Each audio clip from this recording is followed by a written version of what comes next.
אהלן אודי. אהלן.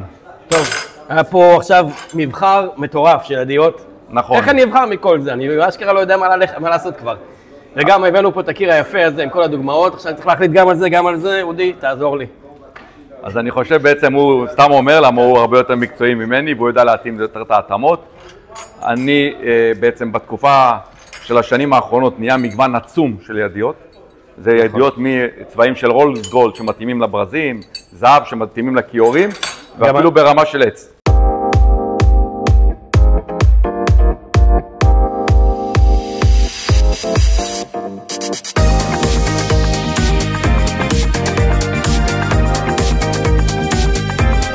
גם המיקום שלהם השתנה, זה כבר לא פה מקדימה. לפעמים זה על המגירה מלמעלה, על המדף מלמעלה. נכון, שבסוף... כן, לפעמים צריך להחליט אם זה ישר, ניצב, אופקי, כאילו... נכון, אפשר לראות ידית שהיא נראית כאילו עץ, והיא לא באמת עץ כמובן, זה מתכת לגמרי. מה שאנחנו קוראים ידית רוכבת. ידית רוכבת, נכון. אז המיקומים גם כן השתנו, ושוב, אני צריך להתאים את זה גם לדוגמאות היפות שיש פה. זה החזיתות של הארונות שלנו בעצם, נכון? אנחנו צריכים לבחור בעצם איך זה נראה. חוץ מהצבע כמובן, יש לנו גם את כל החירוץ היפה הזה.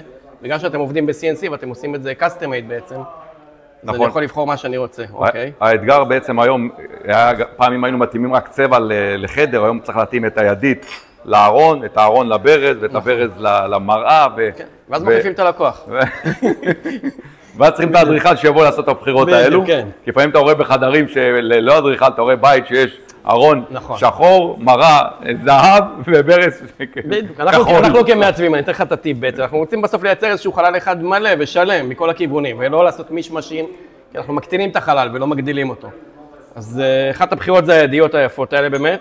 יש לנו ידיעות שיושבות פה מלמעלה, יש לנו ידיעות שהן בעצם מתחברות פה לחזית של הארון, שכשמגיע המתקין שלכם בעצם, אני צריך למקם איתו את הידיעות, איפה הן נמצאות. אם אני רוצה את כולם אופקיות, אם רוצה אנכיות. נכון. תלוי מה אני פותח. את הכל עושים בבית. כן.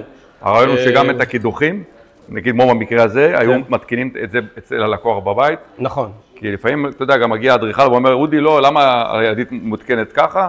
אז מה שאנחנו עושים זה המתקינים שלנו מגיעים ביום ההתקנה וקודחים את הידית בצורה כזאת, או בצורה כזאת, או בידית רוכבת, שהוא עושה את זה בבית. כמובן שיש מגוון עצום. אני ברמת הידיעות אוהב גם לתת ללקוחות להרגיש, זאת אומרת, כאילו, זה נוח להם ציפורניים, בלי ציפורניים, היד נכנסת, לא נכנסת, ילדים, צריך את זה יותר נוח, פחות נוח, כמה באמת משתמשים בדבר הזה. נכון. אז זה מאוד מאוד חשוב שהם ירגישו את הידיעות, לא רק שיסתכלו באיזה תמונה, אוקיי? ויש לנו את כל החזיתות עוד פעם, אני חוזר לזה. מה אני רואה פה בעצם, מה הדוגמאות, מה הבחירות? אז בעצם מה שרואים פה זה כל החזיתות בתוך ה-CNC, מכונת CNC מייצרת אותם, זאת אומרת, מהמסגרות שמכירים מפעם, עד לדברים האלה, שאגב זה היה טרנד קודם, לכל השולשים וחירוצים, את תריס, דמי, זאת אומרת, אפשר בעצם היום לעשות הכל כמעט ב-CNC, ברמה שאפשר לרשום פה, לצייר ציור של כלב. כן. אוקיי? זאת אומרת, זה הרעיון של שבלונות מתאימות. נכון, זה הרעיון של העסק היום, יש הרבה מידע והרבה אפשרויות. ואני יכול להחליט שאני עושה את זה רק על חלק מהחזית של הארון, ולא על כל הדפנות, רק איזה איתור כזה באמת. אז את פעם, את כל המקל סבא שכולנו מכירים, הצורה של המקל סבא, היינו עושים בהדבקה לפני הרבה שנים. נכון, נכון. אז היום כבר אין מגע של יד היום, הכל, זאת אומרת, החומר מגיע עבה, ואני מקרסם את החומר הזה. זאת אומרת, מה שרואים זה אותו גוף. הגוף הזה לעולם לא יכול להתנתק אחד מהשני. מה שפעם היו באמת מדביקים מקדימה, ואז היה מתפרק. אגב, עד היום מדביקים בכל מיני מקומות, אפשר לראות את זה בעץ מלא שמדביקים. אני באופן אישי לא עושה שום הדבקה, מעל 6 שנים כבר, 7 שנים. יש לי מכונת CNC הרבה מאוד שנים. ואז גם הצביעה שלי הרבה יותר מלאה ואיכותית, וכאילו יחידה אחת שלמה בעצם. גם הליטוש, אגב, אם היו עושים עד היום, הרבה נגרות משפשפים עם ידני, יציג כבר היום יש מכונה שהפלטה נכנסת, ואז כמעט ולא רואים שום גרד. זאת אומרת, המוצר יוצא מצד אחד, יוצא מצד שני כבר נקי ומלוטש, הלקוח מקבל מוצר מוגמר מאוד מאוד ברמה גבוהה, וגם תהליך הצבע. אם פעם היו צובעים צבע יסוד, ועד היום רוב המקומות צובעים ככה, בדיוק, פריימר וזה, אז היום אני עושה עוד צביעה, שהיא בעצם מגנה מלחות וכאלו, כמובן אי אפשר לשטוף את הארון, אבל הוא סופג מים בעצם מהעדים. הוא יכול לספוג הרבה יותר מים מכל ארון אחר שמכירים. אז אני יכול גם לייצר עברורים כאלה, אם אני עושה אזורים של נעליים או כביסות בתוך הארונות, או... שגם אותם אפשר לעשות חירוץ בעצם. בדיוק, להחליט את הגובה, כמה אנחנו רוצים, מה עומק הפס, או מה עומק... מה המרחקים בין כל... מה המרחקים, הכל. ואז בעצם אני יכול לתת לך מניפת צבע מטמבור, נרלט, לא משנה מי, ואתה צובע לי את הארון לפי גוונים שאני רוצה. טמבור, נרלט, אפשר כל צבע לפי מה שרוצים, לפי איזה ייצור. כן. ואז אני מתאים את עצמי לבית, לנגרויות אחרות, זה עוזר לי לעשות את הכל יחידה אחת שלמה עוד פעם. כן. בסדר. עכשיו בוא, דיברנו על החזיתות, איך זה נראה, בוא נדבר רגע על הפרקטיות. אם יש לי ילדים, בסוף זה אזורים רטובים גם באמת, מה שנקרא, סופגים מים, יש לי ילדים קטנים שאולי נותנים לזה מכות, איזה חומרים זה עשוי, מה אתה ממליץ? אז תמיד יש את השאלה מה עדיף, עץ מלא, פורניר, צבע בתנור, פורמייקה וכו'. אני חושב קודם כל מה שחשוב זה קודם כל השירות, אוקיי? כי בסוף כל חומר יכול להיפגע, כמו שכולנו מכירים, גם צבע של רכב נפגע. אז חשוב מאוד שהשירות יהיה מאוד מאוד איכותי ואפשר יהיה לטפל בהמשך. זאת אומרת, אני באופן אישי נגיד מעדיף צבע מלא, צבע אפוקסי, כי בעצם צבע אני יכול לתקן תמיד, אפילו אחרי שנה, שנתיים, שלוש, ולהגיע לאותו צביעה. מה שאנחנו אגב עושים, אנחנו עוטפים את הארון, אם תסתכלו על כל הארון בחנות, הוא עטוף. זאת אומרת, גם הפס הזה, את רואה שיש פה שתי פלטות, הפלטה הזאת פריקה, ואם בעתיד את הדבר הזה צריך לפרק, כי הוא קיבל מכה מאיזה צורה שהיא, או את המגירה הזאת, או את הדלת, כל הדבר הזה מתפרק, הכל פריק. זאת אומרת, אפשר לתקן בעצם כל חלק בארון. בלי להשבית לי בעצם את הארון, בדיוק, בלי להשבית את הארון. יכול עדיין לעבוד בבית. ובלי לפרק את הארון ולשלוח אותו לנגריה. בדיוק. עכשיו בקשר לפורניר, אז כמובן שיש לו יתרון שהוא יותר חזק, בוא נקרא לו יותר חזק. החיסרון של עץ בעצם, אם ניקח עץ מלא, אז החיסרון... פורניר זה אומר שהוא עץ בעצם. זה חומר סינתטי שהדביקו עליו שכבה של עץ.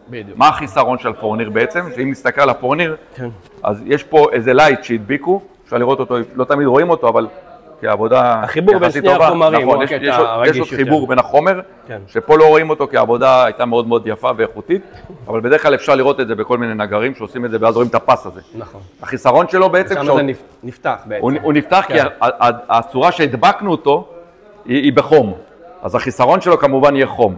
אוקיי? ניקח עץ מלא, אז יהיה לו חיסרון שהוא יכול, הוא עובד, הוא חי, הוא נושם. זאת אומרת, אנשים יגידו עץ מלא, עץ מלא, אני בניסיון שלי הוא הכי פגיע בחדר אמבטיה, הוא הרבה יותר עמיד בכל הבית, אגב. הוא פחות מוגן.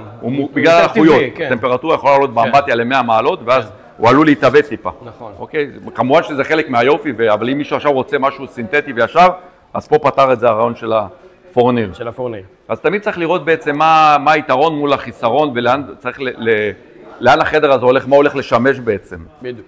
מי הלקוחות שיהיו שם בבית הזה? בדיוק, מה הצרכים. מה הצרכים, וכמה באמת אנחנו עם...